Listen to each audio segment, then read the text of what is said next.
Balita mula sa Malacanang, hatid ni Radyo Patrol, Christian Yosores. Christian!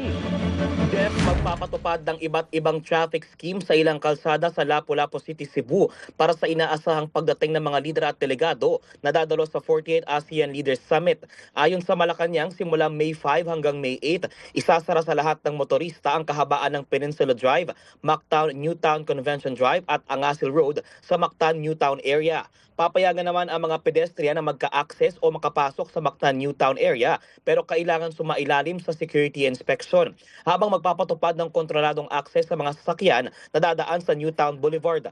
May mga itinalaga namang ASEAN lanes para sa pagdating ng mga lider na epektibo rin simula May 7 hanggang 8. Ito ay ang kahabaan ng Manuel L. Quezon Highway mula Mactan Cebu International Airport papuntang J Park Island Resort at ang kahabaan ng Punta Engaño Road papuntang Dusit Tani Mactan Cebu Resort. Ayon sa Presidential Communications Office, magpapatupad ng traffic scheme sa itinakdang ASEAN lanes at ceremonial routes kapag dumaan ang convoy ng lider at mga delegado mula hotel papuntang venue. Pero agad ding bubuksan pagkatapos. Samantala, nilinaw ng PCO na mananatiling bukas sa mga motorista ang dalawang tuloy na nagkokonekta sa Lapu-Lapu City at mainland ng Cebu sa kabuuan ng schedule ng summit.